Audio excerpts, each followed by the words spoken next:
새 봄에도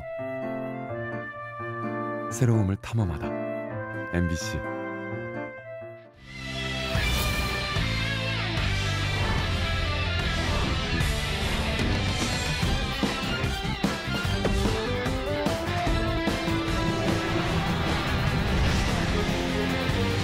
노영민 전 대통령 비서실장이 대선 책임론에 정면으로 맞서며 도지사 예비후보로 등록했습니다. 국민의힘에서는 김영환 전 의원의 가세로 예선 경쟁이 더 치열해졌습니다. 충북 선출직 단체장들의 재산이 공개됐습니다.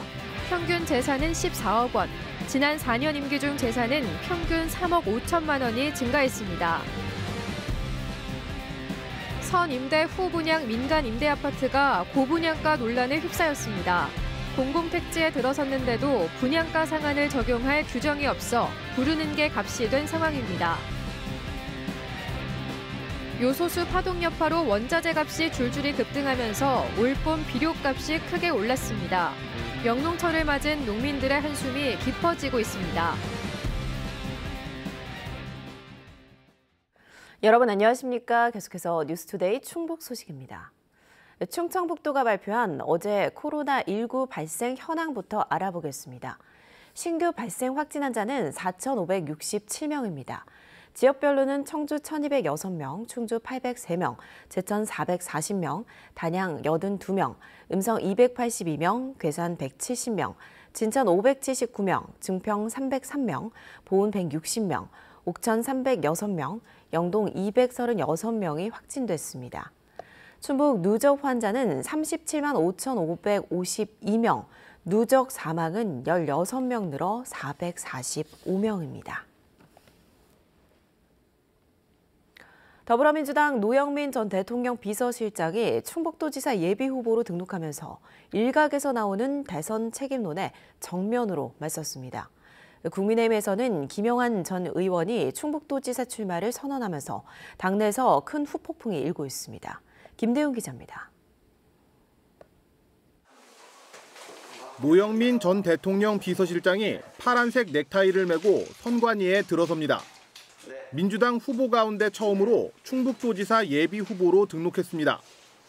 곧바로 인근 기업체를 방문해 1호 공약을 발표하면서 정책에 강한 능력 있는 후보라는 점을 강조했습니다. 아버지들이 눈치 안 보고 육아휴직을 사용할 수 있는 이제 그런 것을 좀 제도적으로 정착시키는 데도 좀 노력을 하려고 하고 있거든요.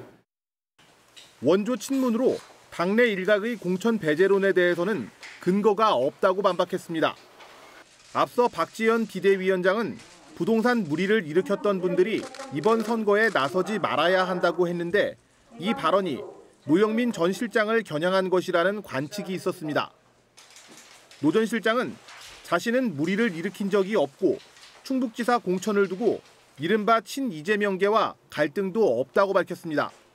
이재명 후보를 경선 때부터 지지했던 많은 분들이 현재 저를 도와주고 계시고요. 중앙에서도 역시 마찬가지입니다. 국민의힘에서는 노 전 실장의 청주고 선배이자 경기도 안산에서 민주당 소속으로 사선을 한 김영환 전 의원이 충북도지사 출마를 SNS로 발표했습니다. 경기도지사 출마를 선언한 뒤 충북 국회의원 3명이 찾아가 설득하자 갑자기 진로를 바꾼 건데 자신의 SNS를 통해 정권 교체의 열망을 이어가기 위해서는 충북지사 선거 승리가 무엇과도 바꿀 수 없다고 밝혔습니다. 반드시 승리해서 고향에서 마지막 봉사를 하고 저의 정치를 마무리해야겠다 그렇게 생각합니다. 당내에서는 기존 주자들이 강하게 반발했습니다. 박경국 예비후보는 충북을 정치적 식민지로 전락시키며 점령군의 총독처럼 행세한다고 말했고 오재세 예비후보는 뜬금없는 후보들이 분위기를 흐리고 있다면서 도민의 엄중한 심판이 있을 것이라고 말했습니다. 충북 도민을 우롱하고 무시하는 처사로 비난받아 마땅한 일입니다. 충북은 오갈 데 없는 정치인이 잠시 거쳐가는 뜨내기 집합소가 아닙니다. 대선 책임론이 일고 있는 민주당에 진흙탕 싸움이 벌어진 국민의힘까지 두 당 모두 후보 확정까지 적지 않은 진통이 예상됩니다. MBC 뉴스 김대웅입니다. 지방선거를 2달 앞두고 충북도 내 선출직 단체장들의 재산도 공개됐습니다. 임기 만료 전 마지막 재산 공개인데요. 당선 초기와 비교해 얼마나 늘었는지, 가장 많이 증가한 단체장은 누구인지 정재영 기자가 정리했습니다. 현직 단체장들의 취임 초기였던 2019년 당시 충북지사와 교육감, 시장 군수 등 13명의 평균 재산은 10억 5,800여만 원이었습니다.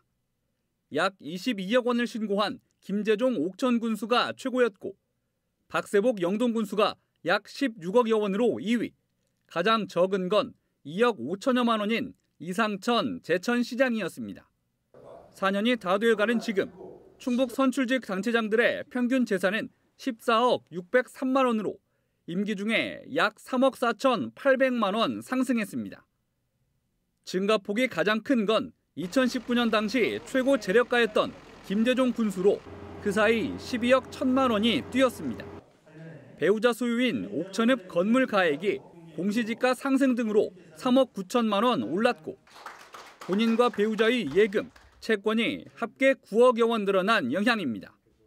한범덕 청주시장이 5억 4천여만 원 늘어 2위를, 조기령 충주시장도 약 4억 3,600만 원 증가해 3위를 기록하는 등 5명은 평균보다 많이 늘었고 김병우 충북교육감 약 3억 원, 이시종 충북지사 약 2억 5,500만 원 등 다른 8명은 증가폭이 평균보다 낮았습니다. 그중에서도 가장 낮은 건 조병옥 음성군수와 홍성열 증평군수로 각 9천여만 원과 6천여만 원 늘은 데 그쳤습니다. 총 재산 합계 1, 2위는 변함없이 김재종, 박세복 군수가 차지했지만 재산이 가장 적은 단체장은 4억 1천만 원을 신고한 정상혁 보훈군수로 바뀌었습니다. 한편 충북도의원 32명 중 재산이 가장 많은 건 청주 8선거구 박상돈 의원으로 3년 새 5억여 원 증가해 45억 1천여만 원을 기록했고 시군 기초의원 가운데서는 2019년 당시 3위였던 박혜수 충주시 의원이 재산을 약 16억 원 늘리면서 55억여 원을 신고해 1위에 올랐습니다. 충북 공직자에 대한 재산 공개 세부 내용은 대한민국 전자관보와 충청북도 전자도보에서 확인할 수 있습니다. MBC 뉴스 정재영입니다. 주로 부동산 가격 상승의 영향으로 충북 국회의원 대부분의 재산이 1년 사이 최소 1억 원 이상 증가했습니다. 국회 공직자윤리위원회가 발표한 2022년 정기재산 변동신고 공개에 따르면 이장섭 의원을 제외한 도내 국회의원 6명의 재산이 적게는 1억여 원에서 많게는 100억 원 넘게 늘었습니다. 박덕음 의원이 672억 3,846만 원을 신고해 가장 많았고 증가액도 112억 4,991만 원에 달했습니다. 이어 변재일 의원이 3억 9,477만 원 증가한 44억 8,469만 원, 이종배 의원이 2억 9,755만 원 증가한 29억 5,274만 원, 이모선 의원이 1억 4,049만 원 증가한 27억 4,771만 원을 신고했습니다. 도종환 의원이 3억 3,994만 원 증가한 24억 701만 원, 엄태영 의원이 1억 8,231만 원 증가한 8억 7,501만 원, 이장섭 의원은 7억 1,618만 원으로 공개 대상 중 유일하게 1억 5,201만 원이 줄었습니다. 한편 지난 3월 9일 재선거로 당선된 정우택 의원은 재산 변동 신고 대상에서 제외됐습니다. 국민의힘 충북도당이 6일 지방선거 공천관리위원회를 구성했습니다. 정우택 충북도당 위원장이 공천관리위원장을, 황영호 전 청주시 의회 의장이 부위원장을 맡았고 위원회는 30, 40대 청년과 여성 5명을 임명했습니다. 한편 국민의힘은 공석이었던 청주 흥덕 당협 조직위원장에 김정복 전 충북도 의원을, 동남 4군 조직위원장에는 대선 전 복당한 박덕음 국회의원을 각각 임명했습니다. 부동산 경기 침체 당시 일반 분양에 실패해 임대로 전환했던 청주의 한 아파트가 5년도 안 돼 최초 승인 분양가보다 80% 가까이 높은 매각가를 입주민에게 제시해 논란입니다. 분양가 상한이 적용되는 공공택지라도 민간 임대는 현행법상 어떤 제한도 없기 때문인데요. 청주시 의회가 제도 개선을 건의하고 나섰습니다. 심춘만 기자입니다. 지난 2017년 일반 분양에 실패해 970세대 전 물량을 임대로 공급한 한 민간 아파트. 4년이 임대 조건인데 입주 2년이 안 된 최근 조기 매각 의사를 밝혔습니다. 제시된 매각가는 전용 84형이 4억 8천만 원. 2017년 지자체로부터 최초 승인받은 분양가보다 2억여 원, 80% 가까이 높은 금액입니다. 향후 시장 사정에 따라 분양 가격은 시행사가 결정한다는 임차인 모집 공고대로 그냥 시행사가 정한 것입니다. 임차인들은 사업자 측의 일방적인 폭리라며 비대위를 구성하고 반발 행동에 나섰지만 하루하루 달라지는 건 아직 없습니다. 어떤 산정 근거로 이 금액이 나왔다라고 근거 자료라도 저희한테 주면은 아, 이게 진짜 공정한 거래구나, 우리가 이 금액에 사야 되겠구나라고 판단이 될 텐데 그 근거 자료 자체가 제공을 안 하고 있기 때문에. 이 아파트가 들어선 건 분양가 상한이 적용되는 충북 경제자유구역의 공공택지. 그런데 임대로 먼저 공급하고 나중에 분양 전환하면 민간 임대주택 특별법에 따라 아무 제한이 없어 가능한 일입니다. 주변 공공택지에도 최근 민간 임대주택 건설이 잇따르자 논란을 지켜보던 청주시 의원은 분명한 법의 허점이라며 의원 전원 명의의 제도 개선 건의문을 채택해 정부와 국회에 보냈습니다. 산정에 대한 근거조차도 없어 임대사업자의 주관적이고 일방적인 분양가 책정으로 임차인들은 피눈물을 흘리며 집을 떠날 수밖에 없는 악순환이 발생하고 있습니다. 현재 청주에만 이미 공급된 임대주택이 2만 6천 세대, 앞으로 1만 5천 세대가 추가 공급을 예고한 상태입니다. MBC 뉴스 심충만입니다. 청주권 레미콘 음송파업 여파로 건설 중단 사태가 속출하고 있습니다. 청주시는 고인세박물관 인근에서 지난해 말 착공한 유네스코 국제기록유산센터가 공정률 7% 상태에서 레미콘 공급이 끊겨 공사 일정을 중단했다고 밝혔습니다. 또 동남 호반 서밋과 복대 포스코 더샵 등 공동주택 건설 현장 7곳을 포함해 청주권 14곳의 건설 현장이 레미콘 수급 중단으로 공사를 일시 중단하는 등의 차질을 빚고 있습니다. 한편 한국노총 전국 레미콘 운송조합 청주지부는 3년 만에 운송단가 인상을 요구하며 지난 28일부터 총파업에 들어갔습니다. 지난 2월 24일 보은해안 플라스틱 기계 제조 업체에서 70대 하청업체 노동자가 기계에 끼어 숨진 사고와 관련해 고용노동부가 업체 대표를 중대재해처벌법 위반 혐의로 입건했습니다. 중대재해법 위반 혐의가 적용돼 원청 대표가 입건된 건 충북에서 처음입니다. 노동청은 일터의 위험 요소를 확인하고 개선하는 절차를 제대로 구축하지 않는 등 원청이 안전보건 관리체계 의무를 위반한 것으로 보고 있습니다. 경찰도 신호수를 배치하지 않은 원청 안전관리팀 직원과 사고 당시 기계 조작 오류로 과실 책임이 있는 하청업체 대표 등 모두 3명을 업무상 과실치사 혐의로 입건해 수사하고 있습니다. 지난해 중국의 수출 제한으로 비료 원자재인 요소 부족 사태가 빚어지며 올봄 비료값이 크게 올랐습니다. 여기에 주요 광물 수출국인 러시아의 전쟁으로 전 세계적인 비료 대란과 식량 부족 사태가 빚어질 거란 전망이 나오고 있습니다. 허지희 기자입니다. 충주에서 10만 제곱미터 논농사를 짓는 이강호 씨. 매년 논에 들어가는 요소 복합 비료가 2.5톤 남짓인데 갑자기 급등한 비료값에 한숨부터 나옵니다. 작년에 한 1,000만 원 돈 됐어요. 올해는 그거보다 한 1,700, 800 정도 되지 않을까. 양을 줄이면 수확이 줄고 수확이 줄면 이제 농가에 직접적인 타격이 오는 거죠. 농번기를 앞두고 비료를 사기 위해 농협 창고를 찾은 농민들 역시 놀라고 있습니다. 비료값도 오르지 뭐 모든 농자재 값이 다 오르니까 그 농사도 모르긴 해도 소농들은 포기할 사람도 나오지 않을까 그런 생각도 들어요. 국내 사용의 80%를 차지하는 요소 비료 가격은 20kg당 지난해 1,600원에서 올해 28,900원으로 인상돼 거의 3배 가까이 급등했습니다. 정부가 지난해 대비 인상분의 80%를 보조하면서 농민 자부담은 3,650원 인상에 그치고 있지만 역시 같이 오른 자재값까지 더하면 늘어난 부담이 만만치 않습니다. 개인 지난 3년 동안 쓰신 양의 이제 95% 정도가 이제 개인 보조로 나왔거든요. 이제 그 이후에 구매하시는 이제 그 보조 금액을 다 쓰시고 나서 이제 그 이후 금액은 이제 원가로 구매를 하셔야 돼가지고 이제 농가에 좀 부담이 되실 것 같아요.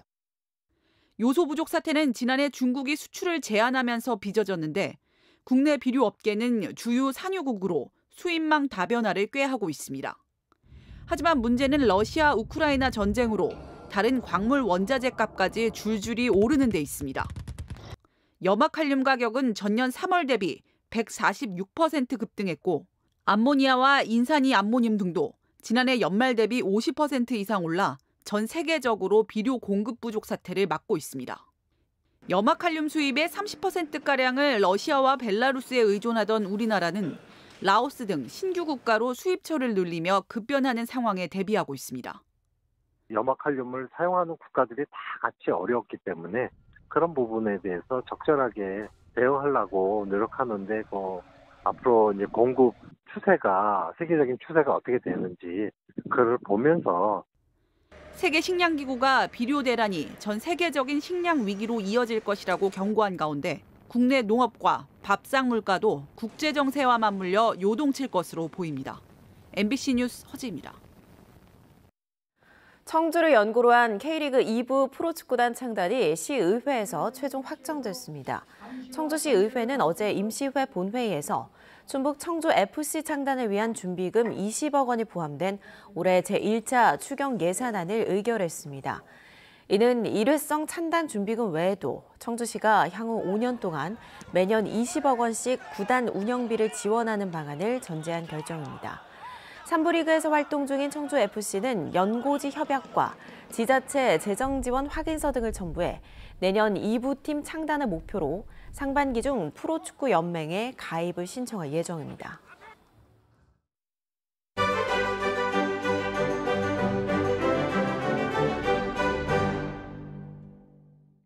코로나19로 오랜 시간 움츠렸던 공연계도 조심스럽게 관객 곁으로 다가가고 있습니다. 지역의 대표적 문화자산으로 꼽혔던 영동 난개국악 공연도 2년 만에 대면 공연으로 돌아왔습니다. 오늘 문화이따 시간에서는 설레는 마음으로 새 봄맞이를 준비하고 있는 난개국악단을 만나봤습니다. 조미희 기자입니다.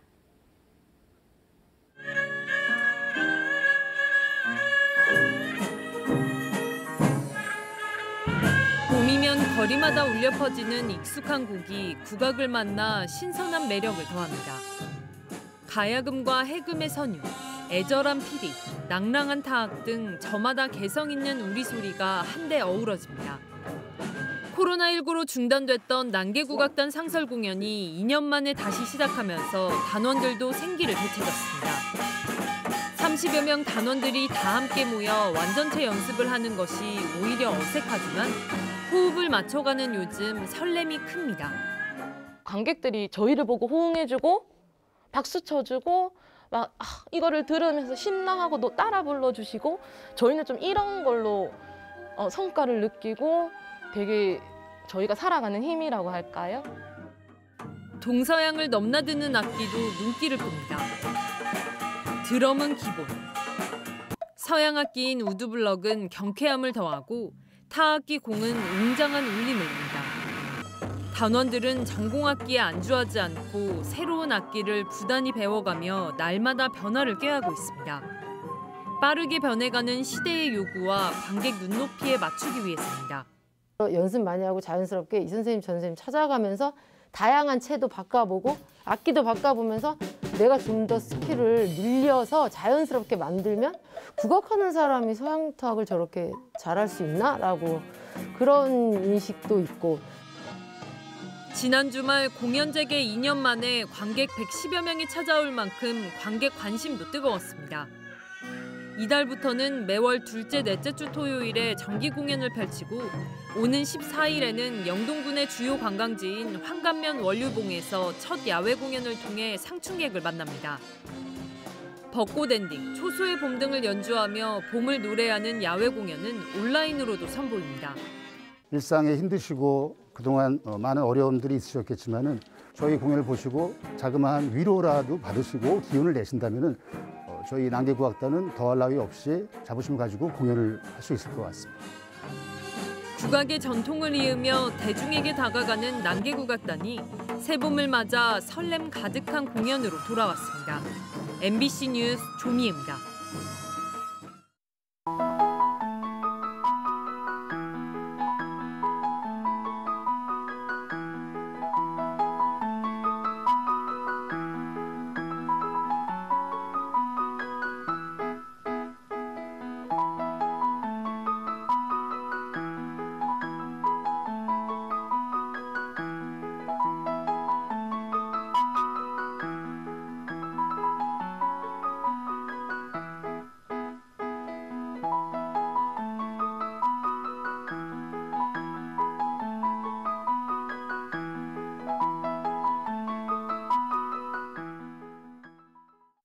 단양군이 전국민 재난지원금을 지급합니다. 단양군은 57억 원의 자체 예산을 투입해 단양에 주민등록을 둔 주민과 영주권자, 결혼 이민자 등 28,216명에게 1인당 20만 원씩 긴급 재난지원금을 지급한다고 밝혔습니다. 오늘 4일부터 22일까지 읍면행정복지센터를 방문해 신청할 수 있고 단양읍과 영춘면은 4일부터 8일까지 오부제를 시행합니다. 단양군은 지난 2020년에도 1인당 15만 원씩 전국민 재난지원금을 지급했습니다. 충주시가 전체 어린이집 114곳에 200만 원씩 재난지원금을 지급합니다. 충주시는 코로나19 장기화에 따른 잦은 휴원과 영유아 감소로 운영난이 가중되는 점을 감안해 어린이집 재난지원금 2억 2,800만 원을 추경 예산에 긴급 반영했다고 밝혔습니다. 다음 달 15일까지 보육 통합 시스템을 통해 신청을 받고 22일에 지급합니다. 충주시는 지난해 어린이집 영아반 운영비 30만 원과 어린이집 운전원, 조리원 인건비로 각각 100만 원, 50만 원을 지급했고 가정 양육을 포함한 어린이집 아동 6,900명에게 10만 원의 보육 재난지원금을 지원했습니다. 국민의힘 충주시 의원들이 기자회견을 열고 민주당 소속 시의원에 대한 법적 대응을 예고했습니다. 이들은 민주당 권정희 시의원이 지난 22일 임시회 시정질의에서 사라진 미술품에 대해 감가상각을 적용한 충주시 행정을 지적하던 중 이종배 국회의원을 거론하며 허위 사실을 유포했다며 법적 대응에 나설 것을 밝혔습니다. 당시 권 의원은 지난 2020년 이종배 의원이 충주시 소유 미술품을 소지한 사실이 드러난 이후 본인이 내야 할 변상금을 국민의 세금인 당비로 지출했다고 발언했습니다. 뉴스투데이 충북 소식 마칩니다. 고맙습니다.